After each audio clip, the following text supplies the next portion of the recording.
Hello, my amazing people. Good morning and welcome to this channel once again. South Africa is in shock now as a plane carried Palestinians enter South Africa yesterday, and all of them are dead. Funny enough, they don't know that these people are coming. Even the government, nobody knows about it. Let's watch this clip of video, and people are afraid. People are asking, "What happened? Where are they coming?" See the reactions of people. Yesterday we had a plane of 160, we're carrying 160 Palestinians landing at OR Tambo. And these are people from Gaza who somehow mysteriously were put on a plane that passed by Nairobi and came here. And I got to hear about it from my Minister of Home Affairs, wanting to know what do we do now. And I said, we cannot turn them back. Even though they do not have the necessary documents and papers, these are people from a strife-torn, a war-torn country. And out of compassion, out of empathy, we must receive them and be able to deal with the situation that they are facing. And it does seem like they were being flushed out. We will get the details later, but from a humanitarian point of view, we could not return them from whence they have come, and we had to accept them, and they are now here, and we are going to be processing everything about them and then deciding precisely what needs to be done. So today, dozens of Gazans landed in South Africa from Gaza, refugees from Gaza who are wishing for themselves, for their children, a better life. And guess what? South Africa doesn't let them in. They keep them on the plane and they are aiming to send them back to Gaza. Yeah, the same South Africa that prosecuted Israel for war crimes and genocide. The same South African government, corrupted government that allows corruption, criminality, violence, human rights violations in their own country. Prosecute Israel. It's all the same story. Israel, a one and only democracy, which is being criticized by the most evil regimes in the world these days. So a plane carrying 153 Palestinians has just landed in OR Tambo in Johannesburg, and nobody knows where these people are coming from. The government was asked, and the government had no idea that there were Palestinians who were coming into the country. They then contacted the Palestinian embassy to ask them, are they aware that there are people who are coming here? And the Palestinian embassy said, we were not told, we were not aware that there's a group of people who are coming into the country. The plane actually took off in Nairobi in Kenya. So how did these Palestinian people end up in Kenya? And it turns out that the flight was privately funded. So there's a lot of questions. Nobody seems to have any answers. All we are being told right now is that the issue is being investigated. So what happened? Why are these people in South Africa? Well, Mr. T is here with some tea in geopolitics. So let's dive in.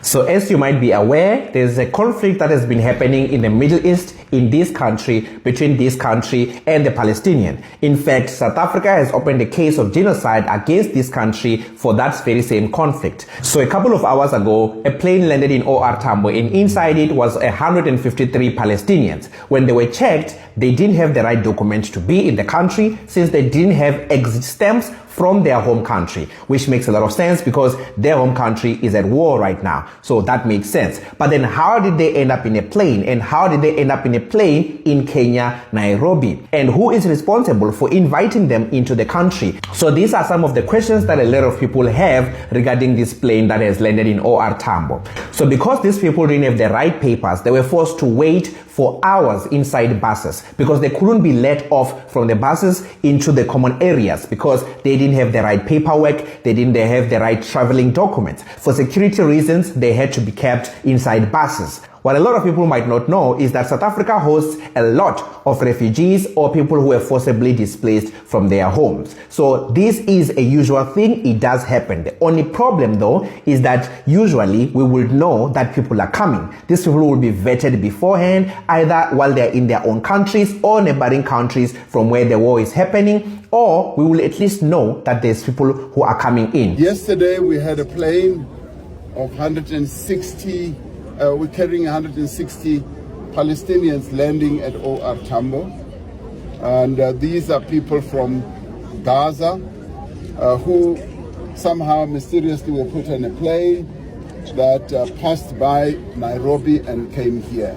But it turns out that these people don't look like they are trying to apply for asylum. So it doesn't look like they are planning to stay long term in South Africa. In fact, while they were waiting for those 12 hours, while their paperwork was being vetted, 23 of them actually got on flights and moved on. I'm not exactly sure which country they went on. Probably they went to one country or they all spread out to different countries. So it doesn't look like they were planning to come to stay for a long time in South Africa.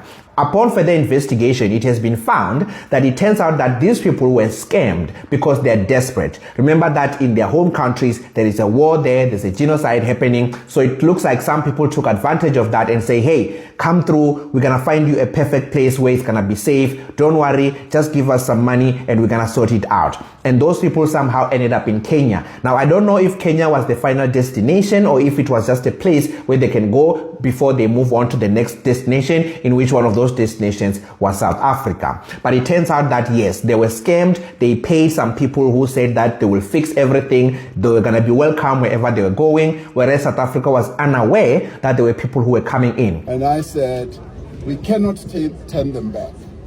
Even though they do not have the necessary documents and papers, these are people from a strife-torn, a war-torn country.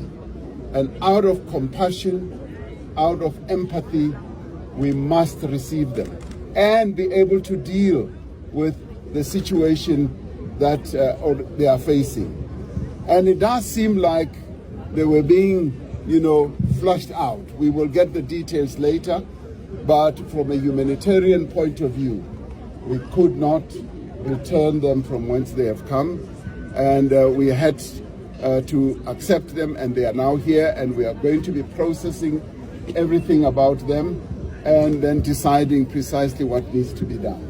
Now, South Africa does allow people who have Palestinian passports to come and stay for 90 days, in which after the end of that 90 days, they will need to then move on. So some of them, I think it's 133 or 143, but some of them have been granted that leave that they can stay in South Africa for 90 days while this whole situation gets resolved. Whereas the other ones have already decided to move on to where they are going. Now, South Africa has been hosting a lot of asylum seekers and people who were forcibly displaced from their homes since 1994. So it's not a new thing. We do host a large number of people. We're not the only country. I don't think we're even in the top 10. There are countries that are hosting millions of people who are asylum seekers or people who are refugees or people who were forcibly displaced. I think by the early 2000s, South Africa was hosting between 15 to 20,000 people who are displaced. And at its peak was in 2014, where South Africa was hosting about 500,000 people who were forcibly displaced. Some are refugees, some are asylum seekers, and so on and so forth. And after that, the number started to come down. As we speak, I think we are sitting at around 240,000. So yes, South Africa does host a large number of people who have been forcibly displaced from their homes. Most of these people, though, are coming from Central Africa. You need to understand that South Africa was involved in a lot of conflicts in the area, which involved terrorism and a lot of instability there. So we were in Burundi, we were in Central African Republic, we were in Congo. So in those circumstances, the South African government took a step to say that some of the people who need a place to stay for safety will be allowed to enter the country. Now, this has been happening since 1994. So I'm saying that because a lot of people are going to say, do you see what the GNU is doing? Now, I am not a member in any way of the GNU or any governmental structures, but I'm trying to just give you the numbers so that you look at them with reason. So South Africa has been hosting them since 1994. The number has been growing and it peaked in 2014. So in 2014, that's when we were at the highest, at almost 500,000. And right now we are below 250,000, around 242,000, somewhere there, give or take. So yes, these people don't seem like they were planning to stay. It looks like they were scammed from where they are coming from because the situation there is bad. said they paid some people. Those people only paid for the flights, but they didn't pay for visa or asylum seeking or none of that. They didn't do anything. They just put them into planes and said, yeah, go to South Africa. Don't worry. Everything has been sorted there. But the issue is still being investigated. So we're going to hear what they find out. But in the meantime, the people are going to be allowed to stay for up to 90 days, in which after that 90 days, they will need to depart. Already, some of them have already passed and went to their final destination, wherever that may be. And I understand the concerns because there's a security concern regarding that, because South Africa and this country are not in good terms. So whenever you have some people coming from that region, you need to be very careful as to who are you letting in, because we know what this country can do. So there you go. If you like this kind of content, please like and subscribe. Share this post. Please press that share button. Just click and share so that a lot of people will get this news while it's still happening, so that people. So family, if you watch this clip or video, please do also like, comment, and share, turn on the bell notification. That's which not upload video will be first to be notified. You know what? Since all this way, South Africa have been like they don't want foreigners. That people should go, people should leave their country, or the foreigners should leave their country. So family, what's the government going to say about those people that landed in South Africa? Are they not foreigners? Are they not an illegal foreigners? Because I know that they don't have passports. Are they not an illegal foreigners? I want you to share your thoughts in the comment section. Is it advisable? Is that what South Africa is supposed to abide with? Are they going to allow them to stay there? Let me know your thoughts in the comment section. Once again, do not forget to like, comment, and share for more video that is coming. See you guys in my next video.